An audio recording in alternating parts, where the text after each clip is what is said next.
Hello and good evening, everyone. Welcome to Microsoft Reactor, and hello to our virtual audience as well. Welcome to another live session at the Reactors. My name is Rav, and I'm the program manager at Reactor London. Oh, sorry, technical problems. So before we get into the session, please take a moment to read our code of conduct. We're all here to learn, so please be respectful, please be kind, please be considerate of other people's views, understanding of differences, and please be kind and considerate in the way you engage. The chat will be open throughout for our virtual audience, and for in-person audience, please feel free to ask as many questions as you would like to our speakers. Today is, I think it's our this is our fourth meetup. And we are very grateful to be partnering up with NVIDIA for this. I will quickly run through the agenda. So welcome was supposed to be by Liam, but I'm the new improved version of him. Liam is at the back. He was pulled in for a call this evening, so unfortunately he can't make it, but he's at the back waving. If you have any technical questions about Microsoft products on cloud, etc., please feel free to ask Liam. Please don't come to me because I'm not technical at all. I only do events and marketing. So after my little session, we'll have Ross from NVIDIA talking all about opportunities brought by the era of AI. We will then have a break for questions. We have ordered some yummy Dominoes for our in-person audience. For our online audience, you may enjoy pizza at your house. Then we have a break again, and we'll be back with one of our speakers who is actually based in Europe, who will be talking all about Azure GPU computing. Daniel, he works for Microsoft. After that, we have another amazing session by one of NVIDIA's startups, and we're hoping that we'll finish by 8:15, so you have enough time for all your questions and also some networking. So I don't think for some reason there wasn't any, oh, never mind. I think there was some problem technically, but with that, I'm now going to hand over to Ross. Ross, till the time you introduce yourself, I will pull up your presentation on screen, if that's okay. Right, okay, so my mic's on and hopefully you can hear me okay. So Ross Verrall from NVIDIA, been with the company now nearly 5 years, and I'm actually responsible for our enterprise services business across EMEA. Now, frankly, what that really has led me to have the chance to do is to just absorb myself into AI, industrial metaverse, all of our top technologies, because I cover it from an enterprise perspective across the board. So yeah, for me, really excited to be here. Thank you all for managing to navigate the train strikes, but also with those with children. Thank you to my wife and maybe Lottie and Alice who are watching, who've been off school today, and yeah, really glad to be here. When this comes up, so a bit about myself is I'm really focused on not talking too much about things. I like to have actions, I like to have concrete next steps, and I like to really be active in finding solutions or solving problems. And so I would really encourage you all to please ask any questions you have. Just shout out, you're welcome to interrupt. Love for each and every one of you to come away with here with an action, that you get a little bit of inspiration and then you come back with, I'm going to follow up and do something. Because we really are at a state of incredible advances in technology. It's really moving so fast that there are no experts beyond what you can all be. Because some of the latest transformer models, they're 2 years old. So there are no long-term experts in the field. You all have the chance to go along with, great, right. I think I've talked long enough on that now, and how the slides are working. Okay, so here's what I'm going to do to that topic. I'm going to keep it very much, hopefully, interactive. Who are NVIDIA? Why you should care. Then look at a few cutting-edge examples and solutions, some things that I like to see as AI for good, and great to have Carl and Paul here. I've been working with for a few years to tell their story. But then the most important part, the resources and things that you can do next. Like I said, I'd love each and every one of you to come away thinking, I'm going to go spend some more time on something. If any of you can't find that at the end of this, let me know, reach out to me. I'm happy to spend some time with you individually and work out what is it that's interesting to you. Okay, so NVIDIA. Who knows NVIDIA already? Okay, no, okay. Who knows them as a gaming company only? Okay, who here has dealt with the enterprise, the SDKs? Who's actually been hands-on with the technology from that? Okay, cool, okay, a few. Perfect, and a couple there. So 30-year-old company, there's some facts here, but there's some mantras that we live by. So speed of light, SOL, that's a common term, and failing fast. So we really do look at taking all the opportunities. We want to move quickly and work out if it's going to work, succeed or fail, but we don't like bureaucracy. We don't want to hang around. So it's truly a fantastic company, but we are impacting like $1 trillion market opportunity. These are crazy numbers, and we have these enterprise-grade solutions across lots of different areas, but fundamentally, we're about accelerating workloads. So we take, at its simplest level, things that run on CPUs that are serial, and then you take that workload and you accelerate it by making it run in parallel terms. So if you think in the simplest form, and tell me if this doesn't make sense or if it's do there, but you have a CPU with 20 cores, so you can do 20 things a second or whatever time frame you want. With a GPU, you have 5,000. So at that point, it brings a whole different approach to how you actually run your programs. It's much more complicated than that. But fundamentally, if you think that, it's a workload acceleration. Okay, so this is a little bit about NVIDIA ourselves. Like I said, it can be very complicated. But if you keep in your mind that we are an accelerated computing company, we accelerate the full stack. So lots of people think of us down here in the GPUs, you think of gaming, you think of us as a hardware company. We've now got many more software engineers than we do hardware. So fundamentally, what we do is we take these systems, these GPUs, also DPUs, data processing units, and CPUs. We build these, then we put them into systems. So all of this is to make it easier for people to consume our technology and do their life's work on top of it. So we don't just build systems. We don't just look at the hardware. We're a full stack acceleration company. So that means software, that means hardware, but it also means at scale. So we're not just building a single system that connects up. We build hundreds, thousands of systems that work in basically and effectively a supercomputer you can just buy off the shelf. It's already re-architected, but it can be scaled for the toughest challenges that we have in today's world. What we then do is we package these acceleration libraries up. Again, it's very complicated in terms of the depths of expertise you need to be successful here. So we try and make that as easy as possible because we are a developer platform. We don't take any of these solutions out to market ourselves as a, here you go, Mr. Customer, we're selling to you direct, here is something that you can just buy. Everything that we have, you need someone to go and build on top of. So this is the opportunity for all of you, companies, individuals, developers. We need you as our way to market, to scale, and to take these things we've built and actually build solutions and help build good outcomes, AI for good. That's something I'm very passionate about. And then we go that step further. So where we have HPC software, we have AI software, we have Omniverse. These are really just buckets of technology that we bring together to make it easier. We then go a bit further with things like Modulus. So Modulus is an example of using physics-informed neural networks. Basically letting the AI do what currently CFD, fluid dynamics do. But rather than doing the current approach, you can use AI to guess what it's going to be. So I've got an example of that later. But each of the things across here, and again, I could go for hours probably on each one, so I'm going to be very quick. Each of these is kind of a framework or a library that makes it easier to do something really difficult, and it takes into consideration everything below it. So Monai, healthcare, medical imaging, Riva, speech recognition. We have that online. You can go to our website. You can then turn it on. You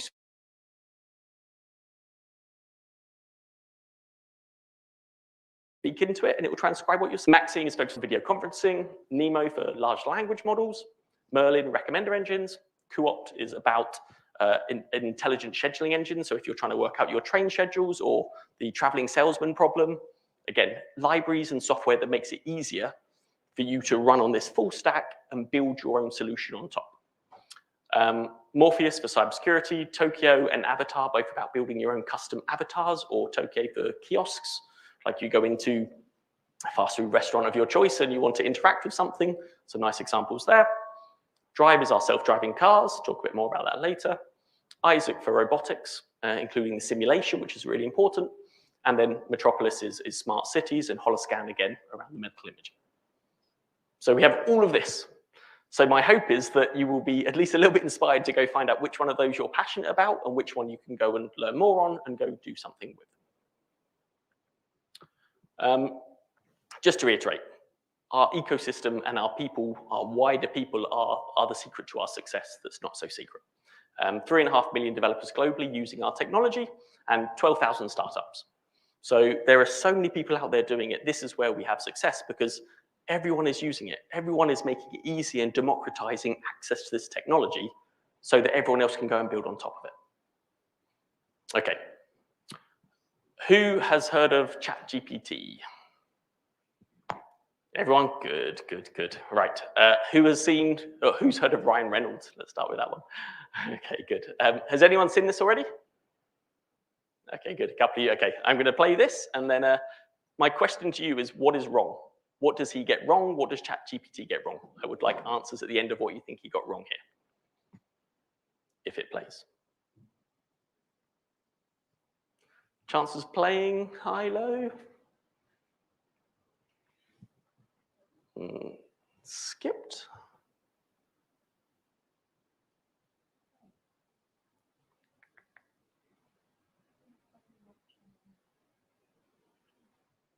I think it blocked it when you open up a PowerPoint. It said enable external links, and I think it's left on disabled. So if it's an embed, it'll just block it. Just close the PowerPoint out and then. Right. Yeah, let's do that. I would love to do my Ryan Reynolds impression, but I'm not sure I do it justice.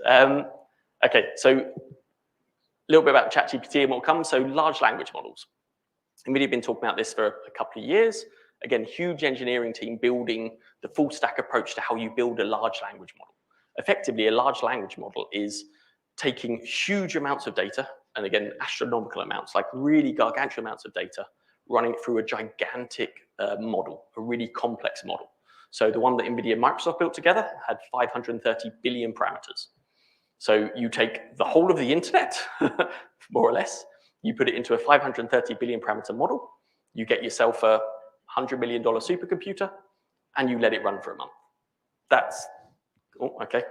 So that's what this is kind of based on. It's something there. And this is, again, something that's accessible to everyone, so much so that ChatGPT is one of the generative models that has taken the world by storm in terms of everyone knows about it.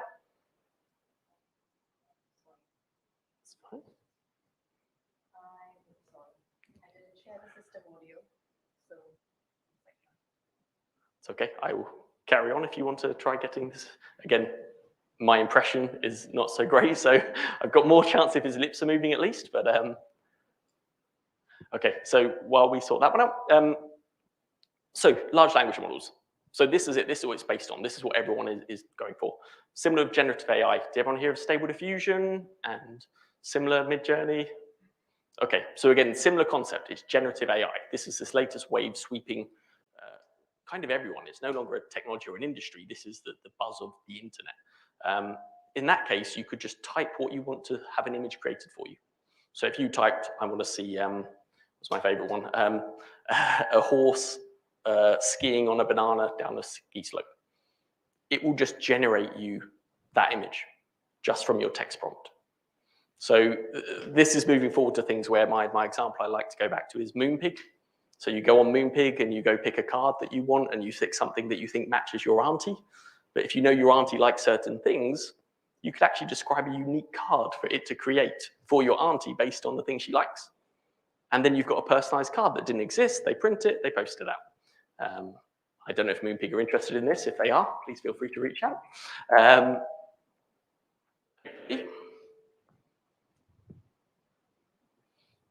I mean, it's not as good as it deserves for this. It's Ryan Reynolds, owner of Mobile. We're always looking for ways to save you money. Thanks. So this year, we're kicking things.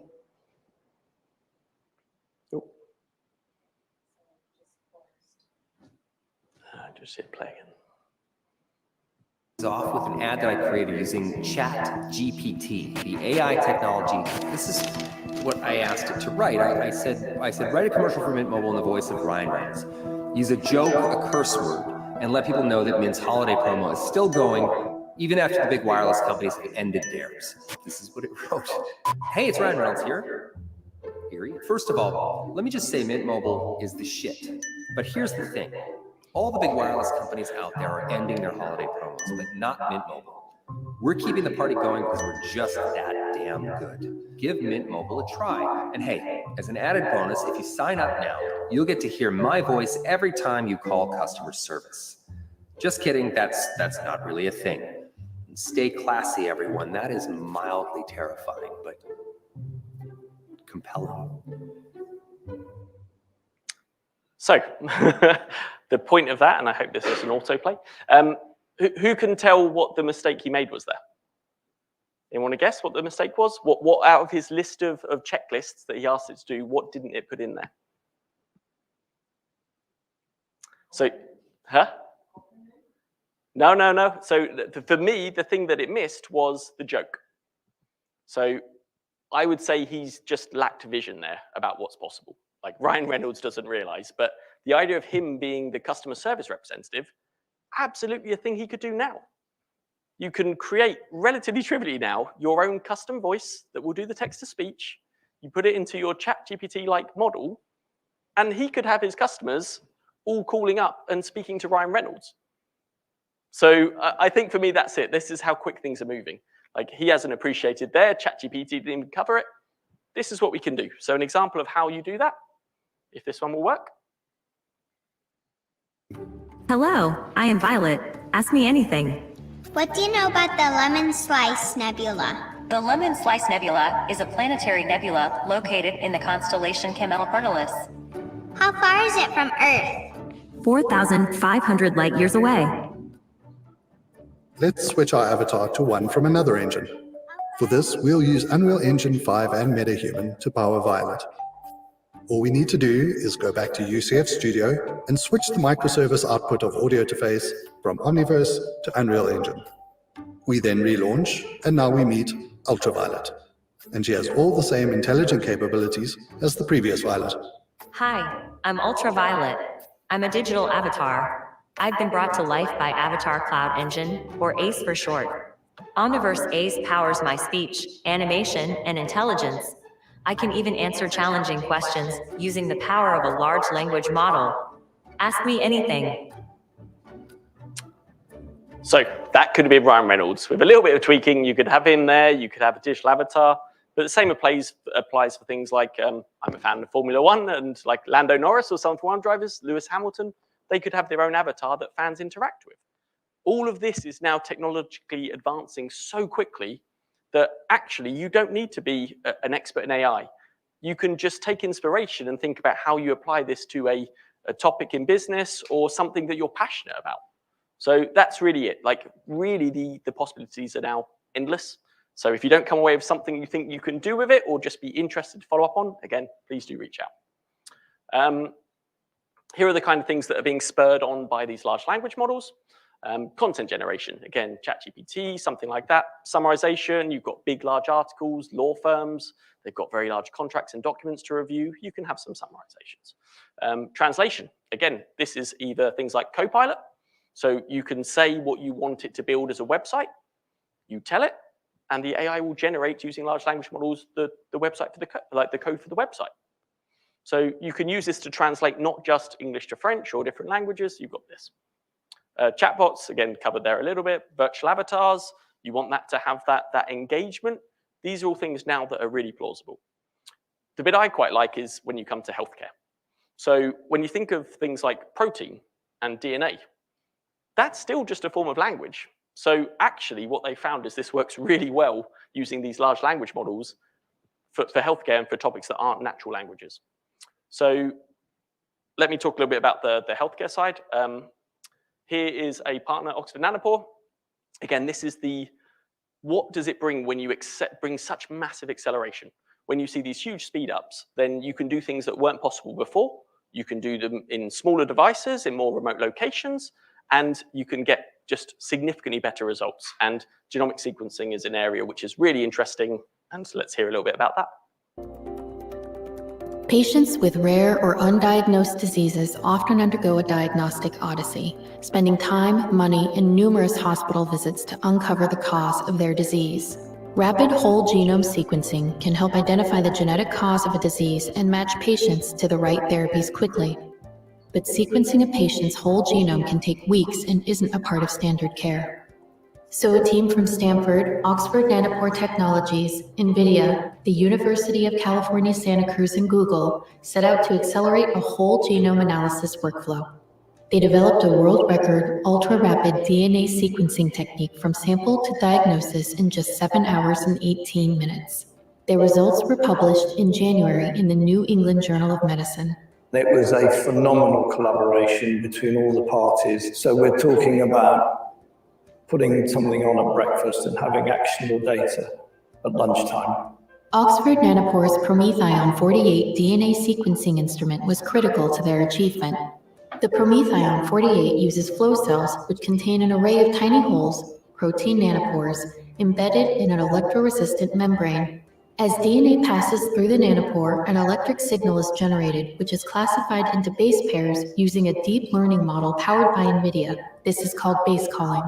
The team used 64 GPUs in the cloud for base calling, alignment, and variant calling. Genetic variants were identified by a pipeline using NVIDIA Clara Parabricks.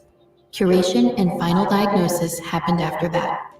This ultra-rapid nanopore DNA sequencing technique helped a 3-month-old infant who was suffering from seizures. By identifying the correct genetic variant in just hours, a definitive diagnosis was made quickly. A standard epilepsy gene panel that was ordered at the same time took 2 weeks to return results and didn't even include the gene affected. This is an exciting moment because this has the potential to fundamentally change critical care.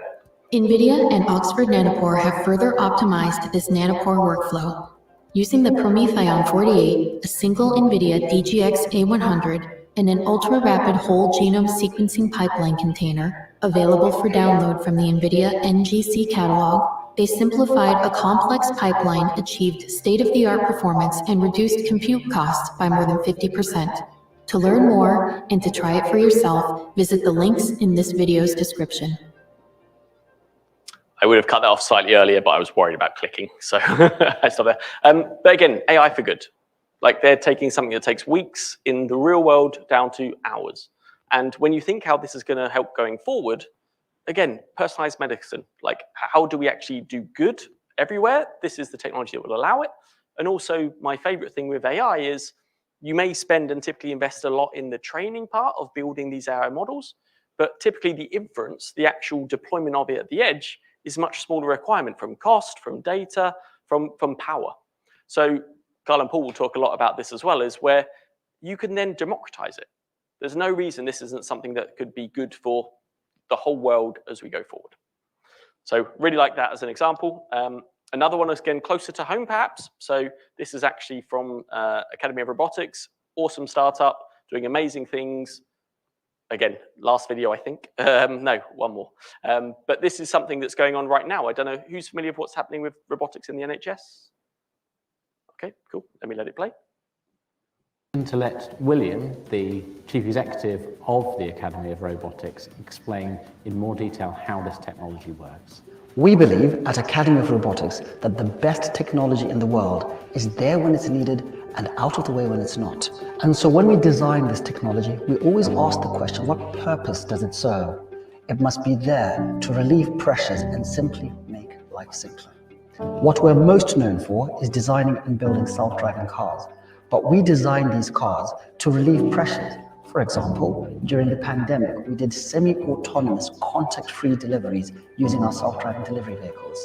If you really think about it, the self-driving car is simply a robot on wheels. But the true magic is the computer inside, the artificial intelligence and robotics within the vehicle. And if you shrink that down, you can put it anywhere. We've actually shrunk this down. And this little machine here is the core of what we use to self-drive our vehicles. So Autonomous vehicles are simply robots on wheels. And we're very excited to be working with Milton Keynes Hospital on this very special project. So for me, that's just super cool, right? In the NHS, they're going to have these robots which are replacing, helping, augmenting. There's people there that are doing 30,000 steps a day, just running between back and forward, delivering things. So again, this is how we leverage technology for the good. I will make a note that they do use some NVIDIA technology, some of it maybe not. I'm not personally so interested in that. It's more, this is the kind of thing that is happening now around us all. So we should definitely all look to leverage that.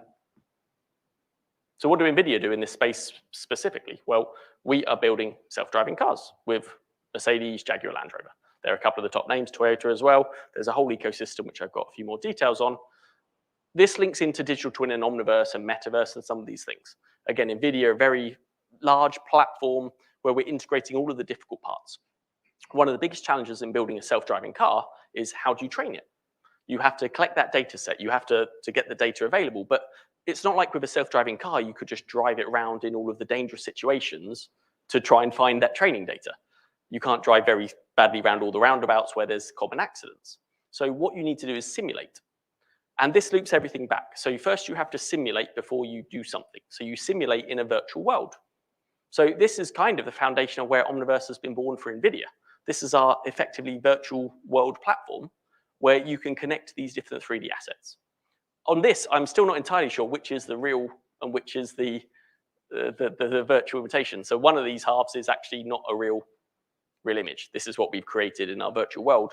And then you train millions of miles of driving on fleets of thousands of cars to actually simulate what will happen in those scenarios. So you can put people walking in front of them, you can have the dangerous roundabouts, and you simulate again and again. So you do that kind of training, which is then software in the loop, and then you take it to hardware in the loop. So we have a bunch of these cars driving around that are actually going out there with basically a big computer in the back, which is either collecting training data or testing it, driving around and seeing how they react to the different environments. So this for me is going to be huge. One, it uses a lot of our stack, which is really nice, but you can all take that and build other autonomous vehicles. It's not necessarily all cars.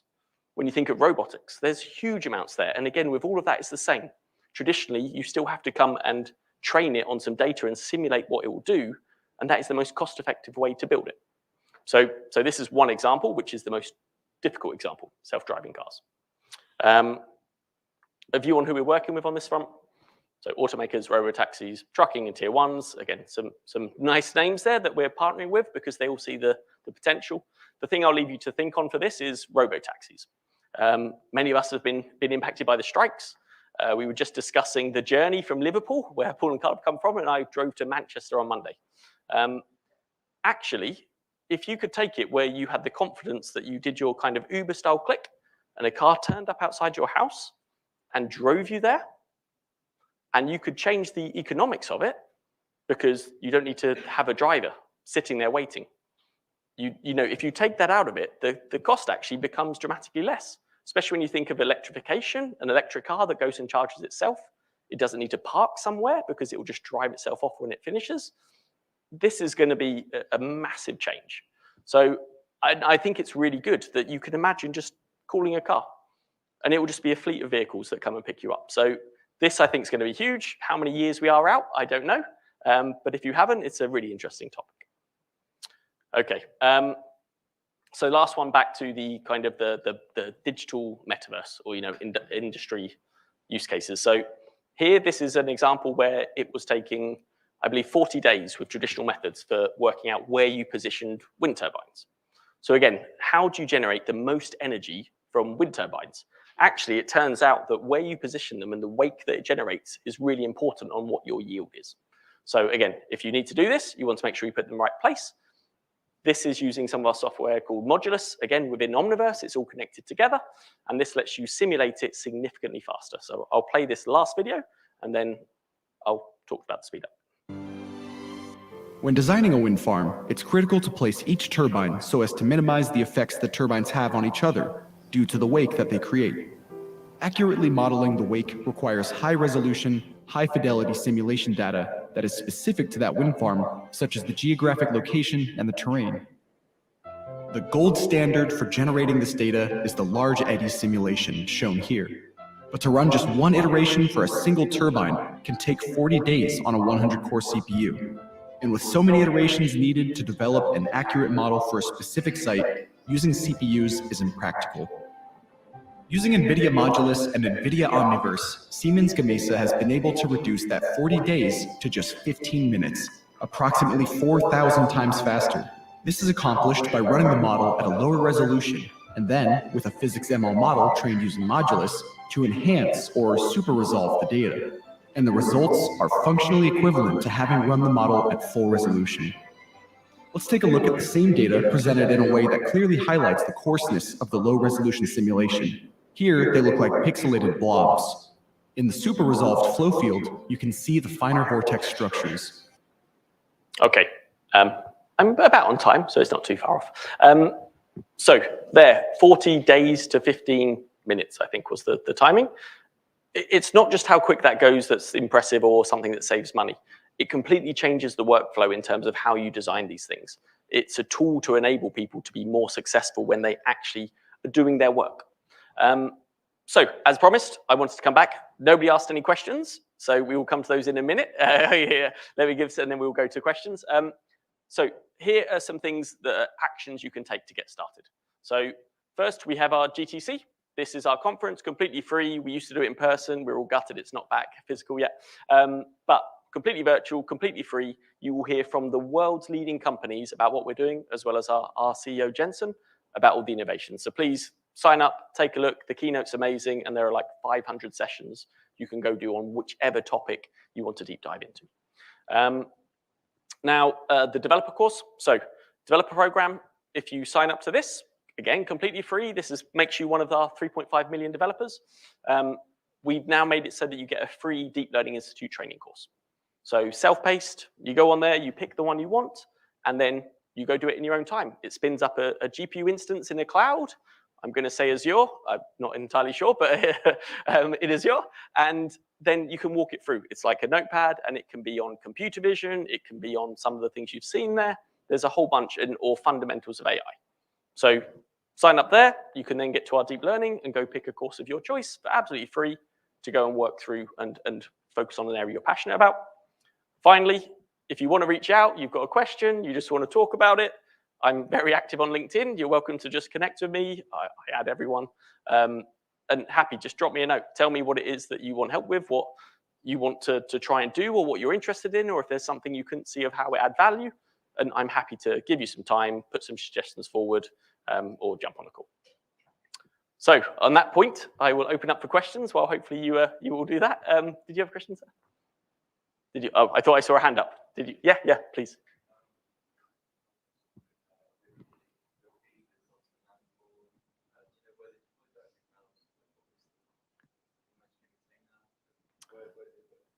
Love it. What I haven't included, which I thought about all day I should have added, is we have a resource called ngc.nvidia.com. That, again, free to access. That is a hub to go and pull all the software where you want to get started. Whether we've got Guppy and those things on there, I don't know, actually. Please feel free to drop me a line. If you can't see it on there as there, I'm fairly sure they'll have something there. And I've got a feeling Guppy's, I think it's open source, right? So in that case, we should have something optimized. One of the nice things is we have all of our containers as well as pre-trained models on this NGC. You can go download them for free. So they're all optimized to run on our full stack. So you go there, same with TensorFlow or PyTorch, run Docker pull, and you can look at the release notes and find all of the different NVIDIA libraries that are super complicated, all baked in for optimal performance. Cool. Any other questions? I'm not sure pizza's turned up, so there's not much else to do until then. Yes, please. With the examples showcased with Ryan Reynolds, right? Yeah. How much data would you actually need from him to make that compelling customer service experience, right? Because just because it has his voice, right, doesn't mean it actually speaks like him, has his knowledge base, etc. His personality. So where's the current, where are we with that? That's a great question, and that's exactly that. Typically, with all of these things, there's a slider. So ChatGPT, to my knowledge, and I think was trained on like 10,000 A100 GPUs. So To build something from scratch is huge. In terms of ASR, to have his speech, I've seen things quoting like half an hour of his voice will give you enough to have a Ryan Reynolds or a like voice for them to imitate. In terms of their personality, yeah, it's kind of an open question. And also, how do you measure how accurate do you need it to be? If you're happy taking a generic model and you just put a little bit of like a slant that makes it seem like it, then that's one thing. If you want to take it where it genuinely responds as they do, someone like Ryan Reynolds, there's probably a lot of data out there that you could train it on. I wouldn't even hazard a guess. But we have the tools to build to transfer learning and to build your own large language model. Like we've got them all available. Typically, though, you're looking at millions of dollars of compute to build your own from scratch or to build something that's of a scale.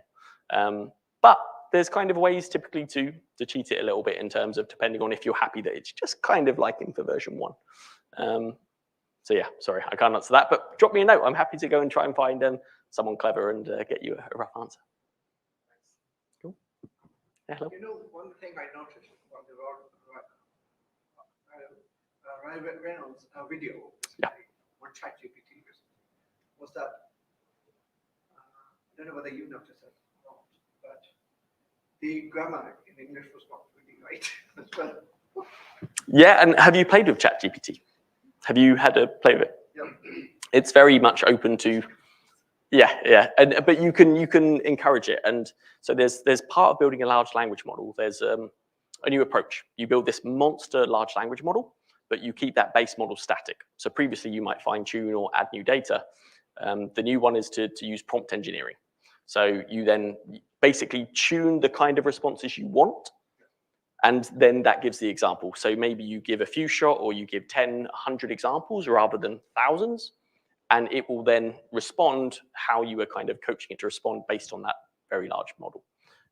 So there are ways to improve that. I think, you could get there. I'm just saying that I actually noticed that. Yeah, I don't know. Or maybe that's just him. I mean, he's maybe it's closer than it should have been. I'm just going to check. Is pizza here? Great. If you have any other questions, please let me know. I'm going to be around for a couple of hours and happy to talk, but I won't hold you from pizza. So thank you all very much.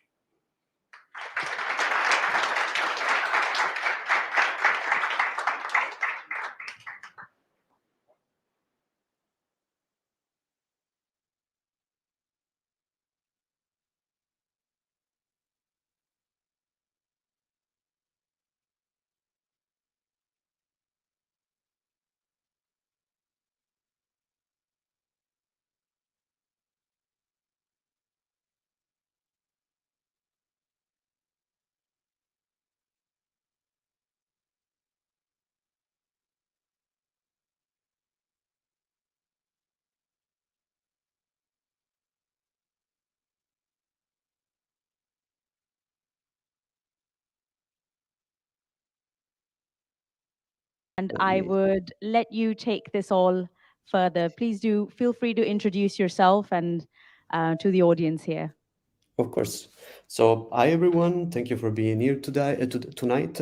I'm Daniele. I'm part of the team in Microsoft that's tasked with, accelerating the adoption of Azure in terms of high-performance computing and GPU visualization and rendering and everything that pertains to machine learning and high-performance computing. I've been in Microsoft for 3 years now, and I have a past in high-performance computing also in different fields, deploying systems across various system integrators, and also I used to work in Formula One. I heard Ross mentioning it a few minutes ago. Let's take it off, and please feel free to interrupt me at any point. There is a Q&A session at the end, but if you have some pressing questions while I'm presenting something, I don't see like if you type something on the chat when I'm presenting, so feel free to just speak up. Today I'm going to guide you through a couple of different topics. The first one is which type of machines we have in Azure, and specifically which type of GPU equipped machines we can use in Azure. And of course, how do you actually use them? How do you deploy them? How do you make use of all of this compute capability that we have in the platform? And as you might know, in Azure, we have a lot of different types of virtual machines. It's not just GPU-equipped machines, of course, but we also have generic machines, machines with high memory, machines with drives. And the part that concerns us the most, and the one that I want to focus on tonight, is the one on the right side of your screen, so what we call the specialized machines. And we mainly divide the specialized machines in two types of families. We have what we call an H family, which is like just it stands originally for high performance computing, but it's basically anything that's CPU based. And then we have an N family, which is an accelerated family of machines, amongst which we find the GPU machines, of course. And we have a ton of these type of offerings. We have different types of GPUs that you can employ, and you can use all of these GPUs to accelerate computing in different kinds of industries. So you don't have to confine yourself to a specific type of scenario. We have customers that operate across all types of industries, as you can see here. So different types of simulations, design, rendering, computer-aided engineering, genomics, whatever you please. And the way that we divide and segment these machines inside of the GPU accelerated ones, we have created mainly 3 subcategories, and you can differentiate them by name. So it's a little bit easier to find which one would be the most appropriate for your type of workload. We call them NV, NC, and ND. V like visualization, C for computing, D for like deep learning or machine learning. That's a useful way to remember them. And we have amongst these subcategories different sizes, what we call sizes, meaning you can allocate a different machine size in terms of how many cores it has, how much memory it has at your disposal, and how many GPU cores you also have available, or GPU cards. And you can see here we have different types of use cases: visualization, rendering, HPC simulations. We have different type of scaling as well, because the machines that are towards, again, the right side of your screen are the ones that are supposed to be scaling up, meaning you are able to connect these machines through an InfiniBand interconnectivity, which allows you to leverage this type of networking, which has a lot lower latency and higher throughput than it would be possible otherwise. And this is effective also for computing across multiple hosts, if they were one, using the NVLink and InfiniBand interconnectivity amongst these machines. And how do you make use actually of these machines? It's fairly easy, and there are a few different ways. One way in which you, for maybe the majority of people start to approach this thing, especially when they want to do machine learning, is to use what we call Azure Machine Learning. It's a dedicated platform. It's a dedicated product that we have on our platform, and it includes pre-trained models. It includes compatibility with data science tool that a lot of people in the field are familiar with. It includes support for the most popular frameworks in this field. And of course, it can be integrated with the other components of Azure itself.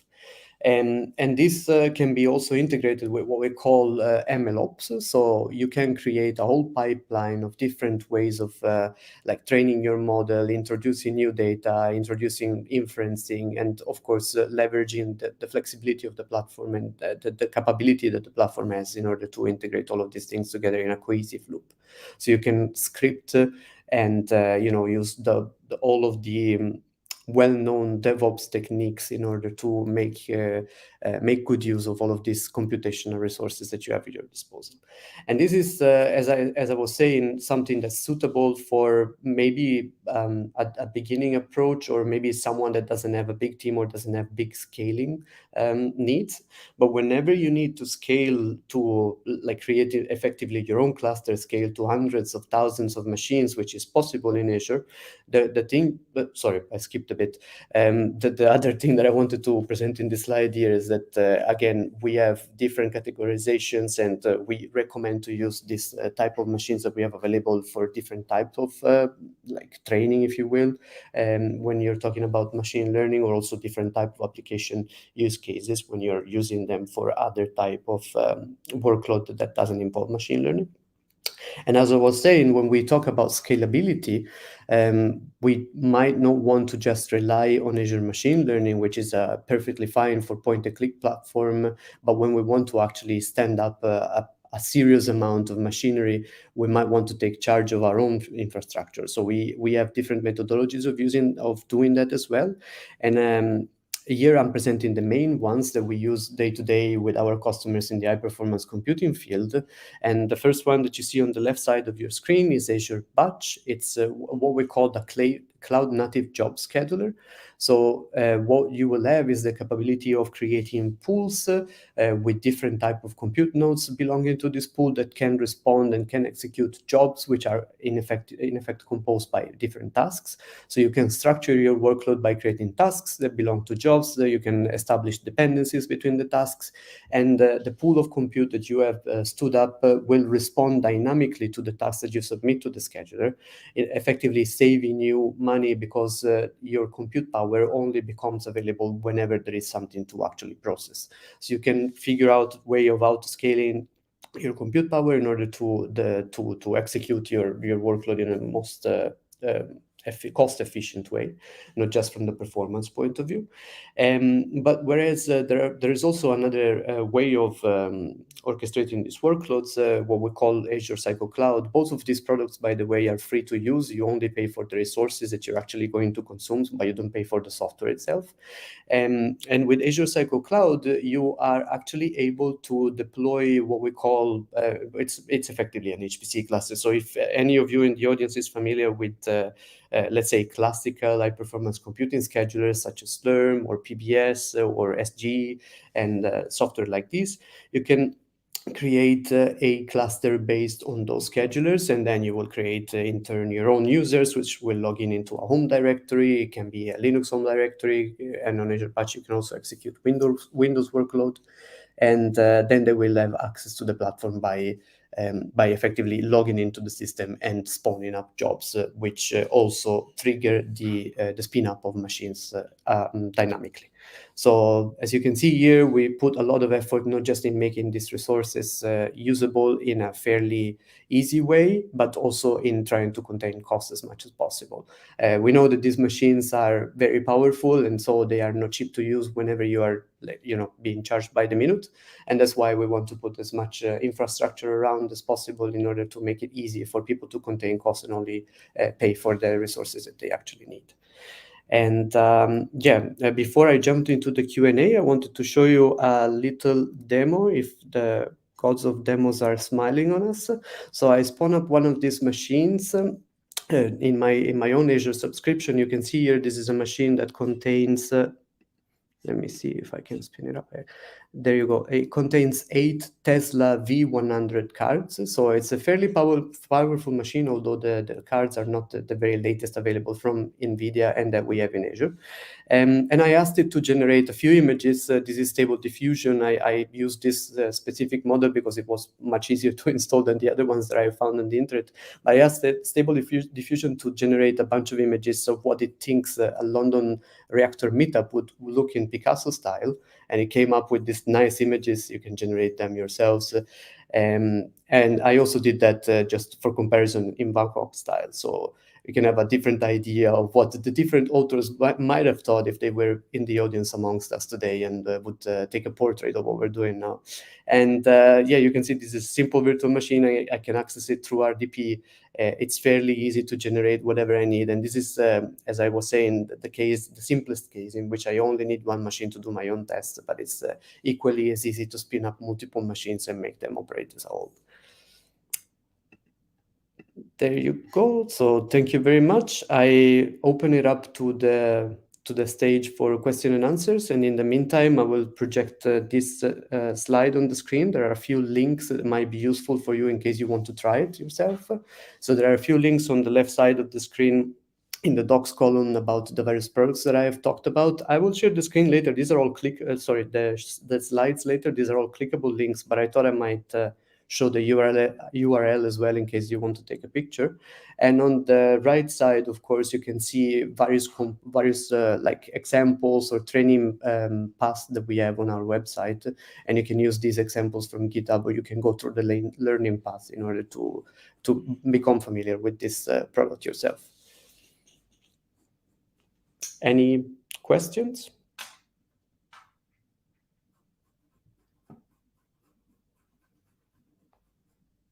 So anyone has any questions for Danielle?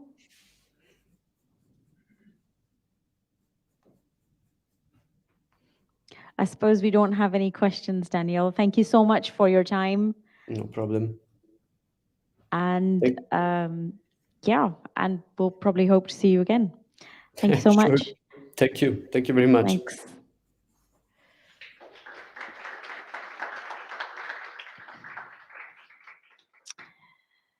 So we'll now have Carl and Paul presenting, but we'll need a few minutes because we need to switch our computers. So please feel free to go and grab a drink while we set up the computer. Thank you.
Great. Hi, everyone. Before we invite Paul to the stage, I just wanted to shamelessly introduce myself and let you know what I do. So I work at NVIDIA. I look after their Inception program, which is our program for startups and university spin-offs that are super cool. And what we do in the program is we work with startups, we support them through benefits. So that's through technical support, go-to-market support, hardware discounts, course credits, and so on. So Conservation AI have recently joined Inception, although they've been working with NVIDIA for some years now. And this is one of the very cool examples of how we could work with startups, making them aware of technologies we have, such as the things that Ross described. So if you're working in a startup or a spin-off, get in touch. I'll be here the rest of the evening, and we can see how we can work with you. And without further ado, please, Paul, show us the very cool stuff you've been doing with conservation and AI. Thank you so much. Thank you. Oh, sorry.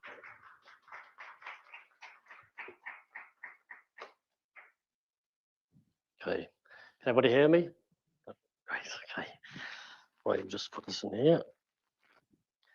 Right, okay, so first of all, thank you very much for NVIDIA and Microsoft Reactor inviting us through this talk. We're really privileged to be here today to talk to you guys about some of the things that we've been working on with AI over the last 4 years. So Conservation AI is a 4-year in the making project. We started this 4 years ago, and there's 4 of us who actually started it. So there's myself, my colleague Carl Chalmers, who's also sat in the audience, come here to give me some moral support. We also have Serge Witch and Steve Longmore. So both myself and Carl are computer scientists, specialized in machine learning. Serge Witch is a biologist, and Stephen Longmore is an astrophysicist. So he works on things like thermal imaging and drone applications within Conservation AI. So I'll go through, there's a couple of, like was said, NVIDIA, we've been working there for about 4 years now. We met Ross, I think, in GTC about 2018 and started talking about some projects, some ideas, and one of these was Conservation AI. So he's been really instrumental in guiding us and giving us access to some of the technicians from NVIDIA and support in terms of how we can scale this product up. We also work with Vodafone and Reallink. So we do a number of studies in the UK. So Vodafone, they sponsor our communications in the UK for some of the studies that we run, and the sister company Vodacom in South Africa, they also sponsor our communications for the cameras that we use. Reallink, we've spent a huge amount of time looking at what type of cameras we can use in our solution, and we really rested on Reallink because they provide just the best performance in terms of what we were looking for, the 4G communications.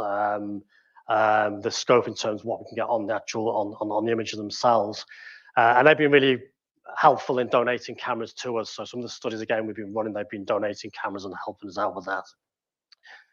Okay, so we work with 150 partners worldwide.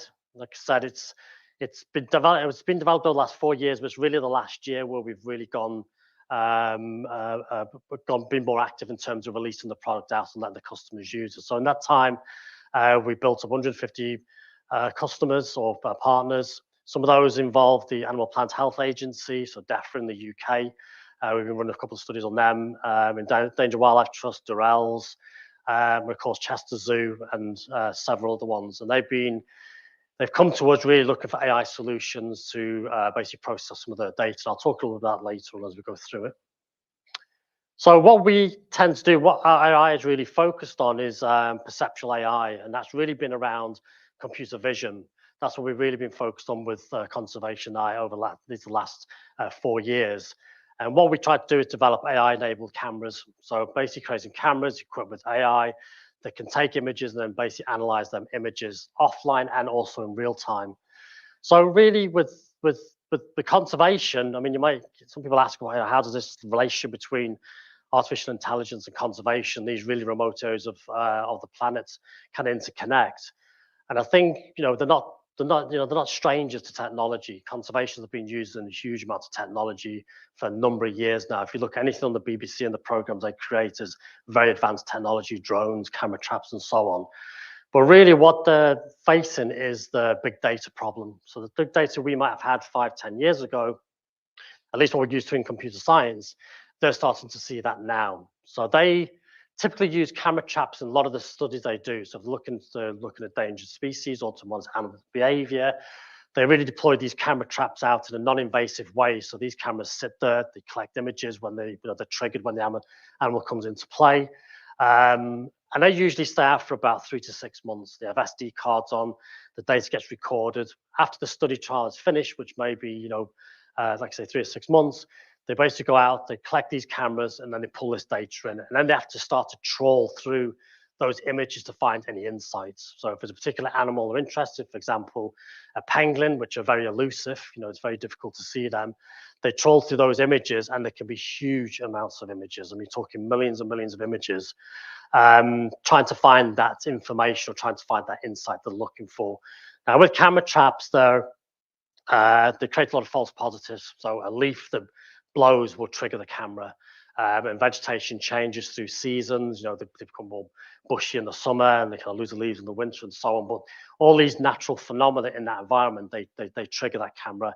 So your kind of signal to noise ratio is very low. You get a very small number of images, but you get lots and lots of noise. But you still have to go through that. So you get conservationists; they'll sit there maybe 1-2 years trawling that data. They find some insight, and in many cases, it's too late. It's 2 years past the study trial, the intervention, or the ability to intervene and do something about it is past. The opportunity is past, and this has been a huge problem. So the technology, the cameras have been great, but now they've turned to AI. So they said, is there a way that we can actually process this data much quicker, find the insights much quicker, in order for us to do something about it if there's some issues that arise? So really what we focus on is putting these AI models on cameras and trying to process huge amounts of data. So this is what conservation AI looks like at a glance. I say we're quite young, really. It took us about 2 years to develop that. So myself and Carl, in our former lives, were senior software engineers in industry, and we kind of came together and said, well, let's see how we're going to build this system. And it took us about 18 months to build. So we spent a lot of time just developing it, trying to get it right, looking at camera technologies, looking at the machine learning and so on. And then during that time, we developed models to identify 53 different species. So our biggest model is the Sub-Saharan African model, which we have a lot of partners in there. But we have UK models, we have North American models, we have South American models that cover a range of different species. But what we're hoping to do in the next year is really increase this from 53 species to 150. That's our target goal, is to get up that. So we have a lot of customers that kind of pressurizing us to get these animals tagged up and trained and modeled in the AI, but it takes a bit of time. So we've done 475,000, a little bit more than that now, detections, probably over the last 12 months. Really, it's only really the 12 months that we've released it in anger. And we processed over 2 million images in that time. So you can see the signal to noise ratio is really low there. So out of 2 million images, there was actually an animal in there that we recognized. There was a species in there that we recognized.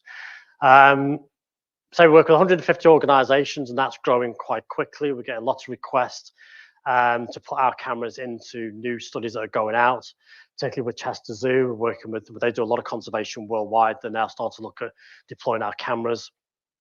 REF's a little bit different. We did a REF impact case study for university. Anybody who knows universities, we get measured in the REF fund. Not just about doing papers and developing theoretical models and so on, but really what people want to know is what impact is your research having? What kind of how is this research that's from universities being deployed into the real world? And that's very much about what we focus on. We're interested in the applied nature. So like Ross said, this was really about using this AI for good. What can we actually put into the community, and what can we actually use it for? What kind of problems can we solve? But that REF case study got a 4-star, which we're quite pleased about that. We publish a lot of what we do, so our findings and the studies. We've put about 20 publications where we're starting to document what we've started to find over the last 12 months. So they're starting to come out.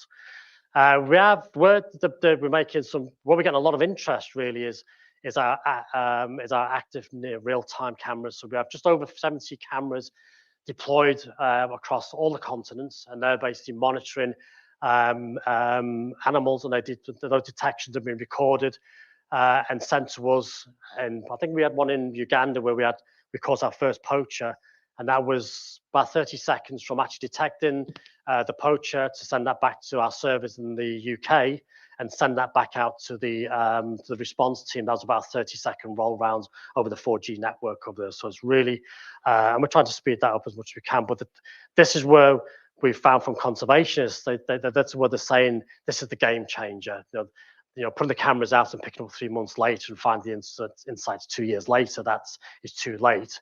Now what they can do is put these cameras out, get the detection and get that back in near enough real time. And that's one of the big game changers that we've been looking at. So our partners and the deployments we're looking at in a minute is about putting the real time cameras out.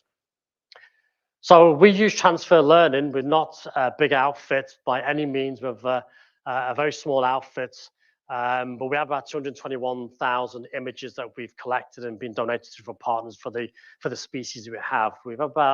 I think we have about 120 species in all, but they haven't met the threshold where we can incorporate them into the models yet. We use about 1,500 tags per species with transfer learning, and that would give us about 95% accuracy there.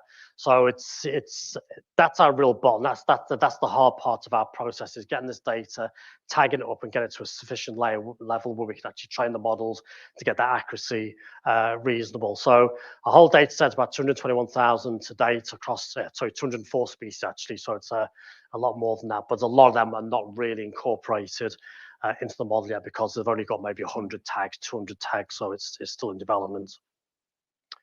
So we passed the Ross quite a lot for giving us access to some of this high compute, but we're a university and do a lot of begging and borrowing and stealing and so on to try and develop our system. So we build our own. So Carl worked in data centers for a number of years, building big data center deployments. And so we build our own systems. We buy our own GPUs, we buy our own blades, and we're trying to incrementally build this over time. So this is just one of our blades that we have that's got 8 RTX 8000s in it, just across one blade. We've just got another blade now, which is about to fill up, and then we're going to a third blade as well. So we're incrementally building this up. The moment we're doing training, we use something called the FastDraw RCNN. The FastDraw RCNN is probably one of the most advanced computer vision models you'll have in the world at the minute. There's lots of other ones out there, but that FastDraw RCNN really does take some beating. And like I said, there's CentralNet, there's a whole bunch of them, but it doesn't really give the performance that we want there. And particularly around occlusion, I'll talk about a bit later on when I show you some of the videos. But we need to have things work in very difficult terrains, that work with very difficult images, but more importantly, they also work with images or objects, at least, that are very occluded. They're very behind trees or half in, or half out of particular picture areas. And so what we do with training, you'll see a lot of publications about models that are being trained. They work great in the lab, these models, and you get these really low metrics, performance metrics, the total loss, and particular things like the RPN loss and box classification loss and so on. But I guarantee you, once you put that into the environment, you probably drop about 20% in terms of performance. So you'll be getting 90%, 95% in the lab on images that you've been trained on, but as soon as you put it into that environment, it just drops. So we adopt something called situated deep learning. And this is where we're a bit different from other people who are working in AI in terms of conservation as well. There's a lot of models out there you can use, and they're just static. They don't really change. What we do is we train the models, we deploy the cameras into the environment, and then we go through a process of retraining it to that environment. So almost as like it overfits to that environment, and it runs over 4 seasons. So we look at all the seasonality, so the winter, the spring, the summer, autumn, and so on. And then through that, I think we found with the sub-Saharan Africa model, it dropped to about 75%. It was 95% when we first trained that in zoos in the UK. Once we put it into places like South Africa and Uganda, we've seen a drop. So we put that out for 3 months. The data comes in, and we put that back into the pipeline till the performance goes up again. So I think sub-Saharan's about 95% now in South Africa and Uganda. And that really incorporates that seasonality, environmental variance, species variance. bias in training data and so on. And that's we found this is really well. The customers like that because we're working with them. So Sub-Saharan African models on its 19th iteration in terms of model. We're constantly training that, constantly training it. If not happy, we'll go back and we'll fix any corrections. And we do this by class modeling as well. So some classes work very well, some classes don't. So it allows us to focus on the classes that don't really perform particularly well in certain areas. So this is one of our deployments we have. So this is where we're getting a lot of interest around the real-time camera trap inference. This is what people want. These are the cameras we use. These are the most robust. And we're in South Africa last year. We deployed 30 cameras over 400 kilometer square terrain. And we thought, oh, this is never going to last. We thought the baboons and the elephants, and we're going to take them down. I think we've lost 2 cameras in that time. They've been up for about 9 months. They've got solar panels on these, so they're all solar panels, and they're all running over Vodacom 4G communications over there. So we just have, we've also got Wi-Fi. We're doing a Wi-Fi installation in Uganda, and that's a much bigger installation. But we have 3, 4G. The images are very small, so we only really need a sniff of the signal. They're about 200 kilobytes, I think, the images. So a sniff of the signal, we can send the images over 3G. Which is predominantly what we got in South Africa and Uganda. We send them to our inference server. So we use Windows Server WSL2. We use Triton Server, which is an NVIDIA product. That's been a huge game changer in terms of what we've been doing. So just as an example, we did a project just before Christmas, and we processed 100 million images in just over a week on 8 RTX 8000s. So it was 100 million images going in, and they were classified. It was a nightmare of a job. Nearly, I think, made me and Carl go a lot more grayer. But the Triton server was a real game changer in terms of how we did that. So we sideloaded, I think, about 120 faster RCNs onto the 8 RTX 8000 GPUs. So that allowed us to simultaneously use all the compute on those GPUs and process them 100 million images. So it's really a benchmark to see what could we do. We don't touch anywhere near that at the minute, but we wanted to see what could we push it. How many images could we get through that? How many images could we do? And Triton server, you couldn't do without that Triton service. It was a massive thing. We use this SMTP. SMTP sends the images to us. We classify them. We send alerts out. So you go through mobile phones. It will come back. We're just in the process of developing an app for that. We're going to launch that very soon. And also we have a website, so Conservation Eye website. All of the data goes in. It's all private. So it's all private to the individuals who want to set up an account. So if you're an organization who wants to use that account and classify images, it's just private to you. No one else can see that. But you have multiple options. So the app is really what people want, because obviously in those remote environments, you're out and about. You're looking at a lot of these posters are penetrating. You're trying to do penetration tests on the premise of these environments, because particularly in South Africa, they've got a huge number of rhinos, a huge number of elephants, and they're huge amounts of money. So for one rhino horn, it's about $350,000. You can see the incentive there. It's a real problem. That's basically how it works. We have an edge. We've been doing a lot of work. We've just been working with Ross on the AJAX board, so having an edge device that we can actually run faster RCNs on. So we've managed to put a faster RCN on an AJAX, and we can run about 4 images a second on that. So we've been working with a couple of engineers from Germany who've been helping us to optimize the faster RCN models to do that. We've worked with Mavic, so off-the-shelf drones. So Mavic 2, Mavic 3 is primarily what we use. And we use the OcuSync to do that, so we can stream 4K images over 7 kilometers. We can take that to the smart controllers, and we can basically transfer that data from smart controllers through RTMP to laptops in the field. So these laptops here have got 3080s on them, so we can sideload probably 10, 15 faster RCNs on them and process that data coming in. We're just about to do some tests on that. We think we might be able to get 12, 15 frames, possibly a second for that. But that's something we're still working on.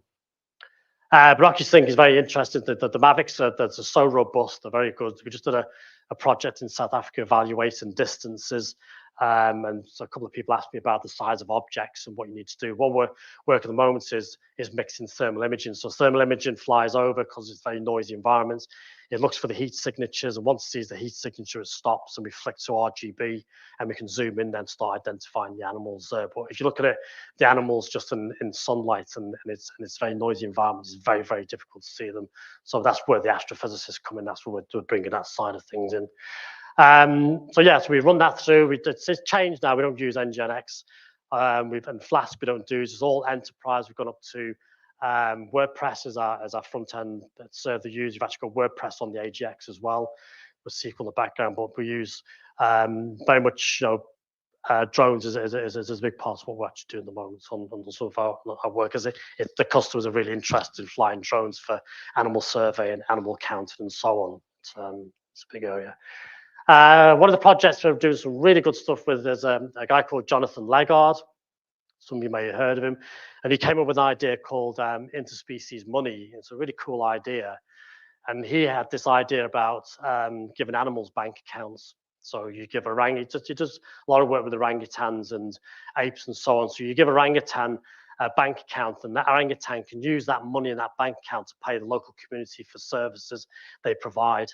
So as long as that orangutan is healthy and the environment it occupies is untouched, it releases the money back into the local community, and they can use that then for things like education, for food, whatever. It's up to them.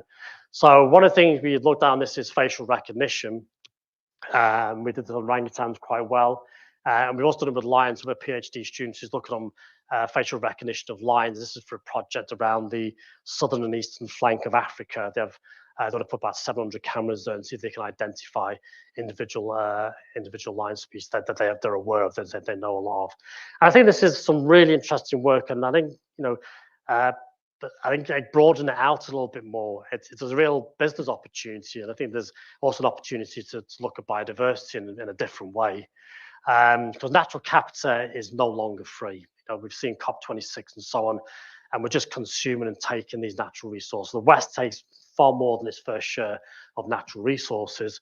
So how do you balance that? How do you change that notion? And that's really what Jonathan Legard was talking about in Species Money. But when will animals become, or clusters of animals become first-class citizens on the internet and have access to money and have access to resources, much the same way we do that? And I think this is an idea we've been exploring about things like credit scores for biodiversity management in particular areas, much like we get credit scored and the ability to make loans and to pay our money back. Is you do this with environments where biodiversity is perhaps at risk, and you see how well that gets managed, and you basically give a score based on the management of those populations. So that's something that has been bandied around. It's a bit radical, a bit far out, but it's been really cool to use some of the AI and integrate that into conservation that we've been working on over the last year or so. So here's some of the things some of the videos just showing some of the AI that we've done. I think I can just never get used to these double screens. Can I just play that? Can I? Yeah. So this is the guy we're working with Gabon, with Chester Zoo on this one. I don't know what this guy's doing, but he picks a stick up in a minute and goes to put up his nose. And but I think he spots the camera and decides against it. He goes, "Yeah, no, oh, no, I'm not doing that." And then kind of walks off into the bushes. So yeah, me and Carl have spent many hours trying to work out what this guy's been doing. But this is a really interesting project with apes in Gabon, particularly in a private area where they've got orphans. So they want to use these cameras. So there's very limited human presence there. So it's like a training school. So they train these orphaned apes, and then they go back into these communities with much larger populations. So that's a model we were just playing around with to get the training. So we've just done the chimpanzees. Now we're just going to start looking at apes. This is one from Knowsley in Liverpool. So we have our own little mini South Africa in Liverpool there that has a lot of the animals that we have in the sub-Saharan models. This is a lion. So just showing you again that our models, these are not separate models. These are trained on nighttime. They're trained on daytime. So we tried to get a mixture of but not just seasonality, but different lighting, different conditions, different terrains, and so on. So this was something, it was about 1 o'clock in the morning. They were wandering around here. This one, I always find this one really funny. I'd always imagine that this giraffe just put some makeup on and was looking in the camera to see whether the eyeliner looks okay and so on. But this is a really interesting one because it gives you an idea. When we talked about the fast draw CNN, you can see here that we've got the giraffe. We don't have the full representation of that giraffe, and that's very common within wildlife and environments. They're behind trees and bushes and so on. So this is, I think this giraffe has taken this camera off once, I think, before. But you'll see now that we can also start looking at things for the distance. So obviously, as the further the animal gets away, the more difficult it gets for the AI. This is quite an old model, this actually. This is one of the early models we developed probably 2 or 3 years ago, this. But you can see where you start getting this mixture of, it's very thin in terms of representation. You get a bit of lose it, picks it up, even though it's occluded. It does much better than this in the newer models, but it just gives you an idea of what information is needed for it to start to do that detection. So you see this kind of thing a lot in the natural environment. So if you're looking Logon's conservation AI, you'll see some of the really difficult images that we've had to detect over the years. This one we've done for drones. This was for Arabian oryx. So this was I think we used the Mavic 3 with this. But this is not very noisy, this environment, so it's a little bit easier to start classifying these from a higher distance with a drone. Obviously, if the other animals mingle in with it, we'd have to look at that and see what maybe a different kind of antelope would look very similar, what effect that would have. But the drone models they're separate models. Then for the camera traps on the ground have a much different representation from those when you're flying above and looking at it. So this gets everything. It gets sporadically picks them up. I think it gets every single Arabian oryx except one. I think it gets this one here. It's only one it misses, but every single one else it counts. So this is interesting. This is for a guy we worked with in South Africa who was interested in counting animal populations and so on. But yeah, I hope that kind of shows you what we can do with the drone technology. Right, and that was just us last year deploying in South Africa. That was an interesting. To put 2 computer scientists in the jungle was a nightmare. So I think we nearly got spattered by a Mozambique spitting cobra. I nearly stood on a puff adder, wasn't it? And then we had a close encounter with a lion as well. So that was interesting. Nice. Any questions you guys have?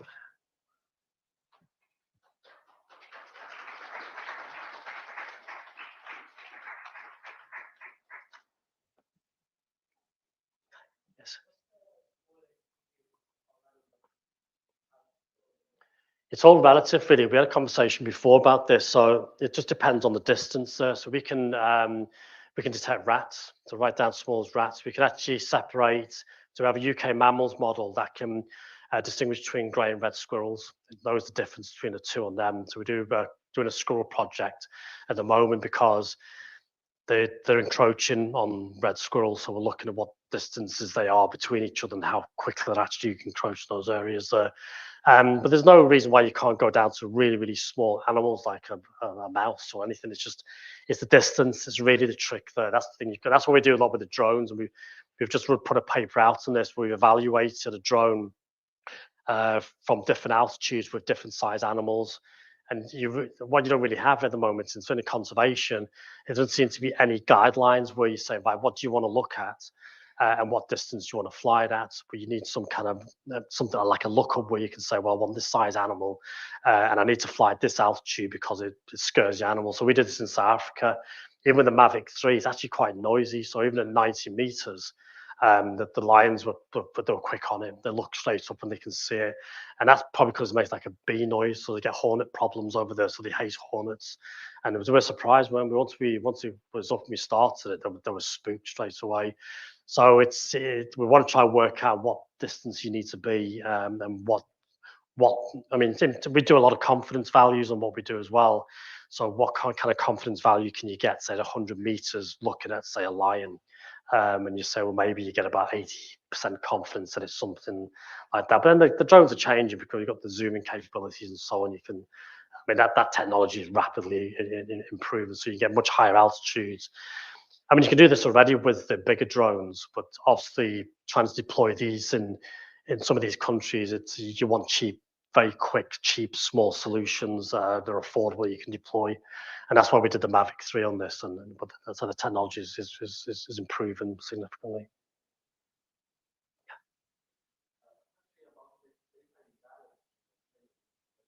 Yes.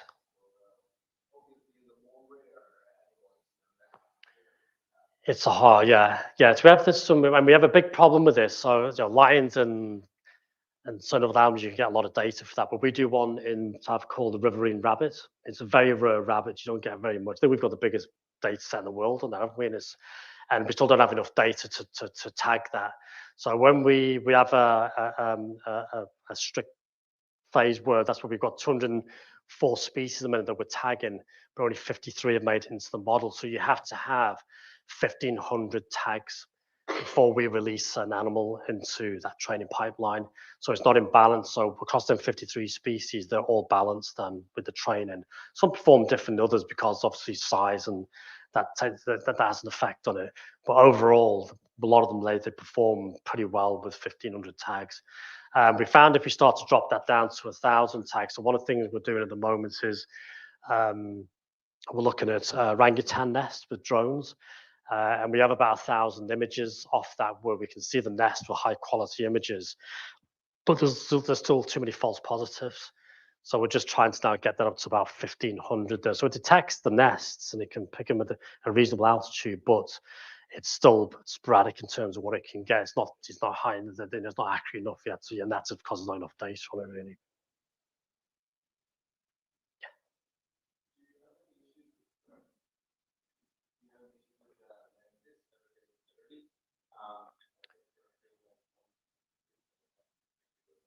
Yeah, I mean, we do it on the camera traps. We get that quite a bit. So they do clean them. So we have people in usually where they are managing the cameras where they're deployed, and they go around and do clean them every so often. But rain usually vanishes. So we get into where you have rain coming down the front of the lens, but actually will still classify it. So we've had images where you've got rain coming down, and it will still see there's a zebra in the background, and it still classifies it, so it still works fine. It doesn't have that's quite different from us. So a lot of the other models that we've seen before, they're all trained on these high resolution images from Google. They'll detect them all day long. Then where we decided from day one is all our models are only trained on camera trap data. So the images are just inherently very poor quality. So you're really pushing the AI to try and pull out the nuances. And I mean, you could look on the conservation AI platform, but I mean, you'll look at the images and you could flick through and you won't see them, and you see, God, there's a squirrel there. And then when you look really, really close, you can see the squirrel. And we've seen that even with things like fog. So fog can also affect it as well. And you can see where you've got part of the animal there, but it's that the image is definitely being altered by the fog, and it still picks them out as well. Obviously, it gets too foggy or there's too much noise. It just doesn't recognize it there. But yeah, they have to be maintained. So every so often they go out and they get cleaned. But overall, it's not really a big problem, is it really? So like I said, we've had the one cameras out for 9 months in South Africa, and they've been through different weather. I mean, we had them in the UK in Knowsley for about, well, since the pandemic. So they've been out since 2020 with solar panels, and we've been through multiple seasons on them, and they just run. And that's why we said with the Real Link Go cameras that they're just so robust that we really have tried lots of different cameras. We spent a fortune, I think, on research money trying to get these cameras, but them security cameras, they just run. They're just very, very robust. You don't drop the signal. You don't have to reset them. You don't have anything. And they say, no, they're pretty good. Yes. I have asked, in terms of integrating artificial intelligence with the camera feed, have you considered maybe implementing animal gait?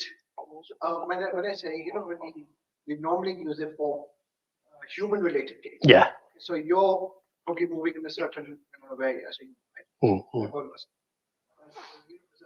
say animals don't really understand that, don't they? No. Whenever let's say, for example, there's a fight between to animals or even rutting season. And it's possible you're going to have sort of like scars and everything like that. And that tends to affect gains of the human. So could the model also be trained in a way to spot that? So for example, if an animal is maybe using a because of pain or even wound, that's not true. Yeah, we have models for that. So we have a model that detects wounds. So when you put the animals through, there's something we're looking at for zoos when the animals come back into closure. We're scanning for wounds, and that does really well. So if there's got a cut on its leg or a gape, we'll pick it up there. We've got a master's degree in the university as well, which all the stuff you see here, we teach this to the students. And one of the projects last year, they did different positions. So he trained a model with Knowsley, so it knows when it was sitting, knows when it was standing, knows when it was eating, and so on. Gait we haven't done through movement, but we've certainly done. We're certainly starting to look at that type of work there, where we're saying, yeah, we've seen a lion. It's sitting, it's standing, and particularly also looking between different cameras. So when you've got a mesh of cameras, also trying to calculate how far that animal walks in a day. So you said, I've seen this camera, I've seen this camera, and you try to work out roughly where it's been in that geographic location. But yeah, certainly I think gait, I mean, that'd be an interesting one as well for things like identification. So if they walk in certain ways, just like you would do maybe certain gaits with humans. But yeah, I think that's something we probably will look at. But certainly looking at different positions, what they're doing, that's taking the object detection is great. You can kind of say, oh yeah, I can't put a box around an animal, that's it. But it's what you start to do with that data. And the next level is you say, okay, I've seen a lion, and what is that lion doing? And I've seen a lion, or what's the majority of his activity for that day, and where has it been? And that is particularly important when you start to put into the natural environment. You want to start tracking behaviors and where they're moving to. And so we did some of that in Indonesia, where we're looking at optimal pen design, and certain areas they wouldn't go, so they weren't really optimal using. So you find a lot of the grasses were being depleted in one area, but it was fine in another area. So it was a basic one now, but they were all congregating around the watering hole. So we said, I bet you if you put a watering hole there, you'll start to migrate the animals over to that particular watering hole. So you can start to use this information, particularly over time series, over time, and then start to put interventions. We did with the rhino in Knowsley, where they put just a wooden stub. And I think 3 of the rhinos would just walk past the stub, and one of them would not go past it, and it would just walk all the way round and come back into the paddock. Just wouldn't go near. No one knew why it was doing it. But yeah, I think that's the interesting thing. You can start to manipulate, start to change behavior.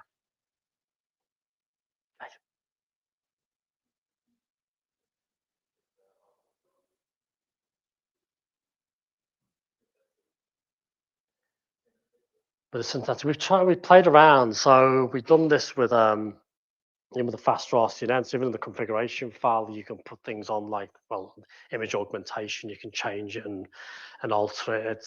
We try not to. We've tried just to create, we've tried to just use real data and we vet the data going in. So we're very careful about how the models perform when we add new data in. And there's a big problem now. So we used to get students who used to tag the data and then we put it in, but you find the models can drop quickly. So you're finding they were labeling an elephant as a rhino or vice versa. And that's something you don't really want in. You want to really try to keep that quality of data right. So we haven't really used that. They're certainly not in these models. These models are all on actual real data. So we'd rather get the cameras out, collect the data, bring that data back in, screen it, tag it, and put it back into the process again. But I mean, somebody was talking to me about this, about GANs, using GANs to create things like, like the riverine rabbit, which there's not many images, but if you put it through a GAN and get it to try and create different versions of it, that's something that's probably quite interesting now, but then it requires a huge amount of compute for that. So yeah, we're not really geared up for that yet.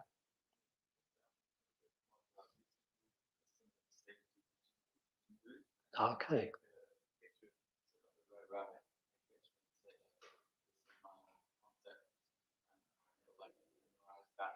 Yeah.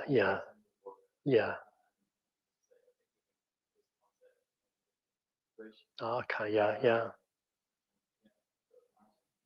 Yeah, definitely. You could see where you could use that. Yeah, definitely. Yeah, no, we haven't done it, but yeah, you could definitely see how that would be really useful.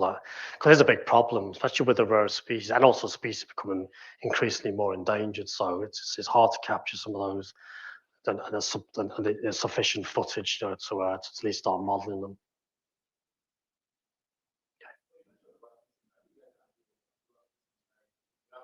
Do you take into consideration the environment when you are trying to put a dog, there's no background now, we identify that as a dog.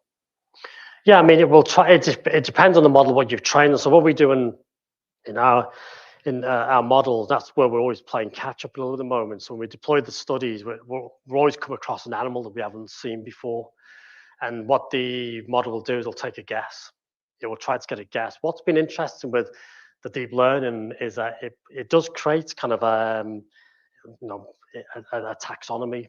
So it doesn't get them really drastically wrong. But if you've got like a dog and a wolf, so say you've trained on a wolf, but a dog comes in, it will say it's a wolf because that's the nearest thing that it can get closest to it, and vice versa. So what we do is once we get a new animal that the model's not seen, then we start to collect the data, and then we put that back into the model again. And once you start to train it, you will start to make that distinction between the two there. So it's not a one-stop model you create. You're constantly evolving, and that's where we want to get the species count up to 150, so we can really try to capture as much as we possibly can in that environment there. So yeah, people do a lot of things where they're tricking the AI, and you can do it in you just put a dog instead of it. Or there's one where they had a dog where it was behind railings, and the stripes of the railings from the sun put it on, it looked like a cheetah or a big cat. But I never seen a natural environment where it had steel railings in it. So there's a lot of things where you can cheat and do. But when you're putting these into the real natural environments, and you incorporate the corpus of animals in that environment, they perform pretty well. They're pretty good. But it's not like anything. It's not. I can misidentify something, and even humans don't get it right. It's not 100% technology, but it's making significant changes. In terms of, at least like when you're automating and processing images and huge amounts of data, which takes years to go through, you can accept a certain. So you talk to conservationists, they're happy with 80%. So they're happy with 20% false positives in that data because it significantly improves the amount of time it takes to process that data and draw some insights from it.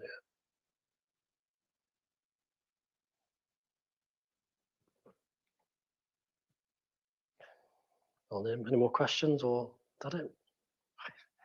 I hope that was useful. I hope you enjoyed it. It's early days yet. It's moving very, very fast. But yeah, I think we're pretty proud of what we've done the last 4 years. It's a pretty exciting, special project. We're a bit biased, but it's a special project.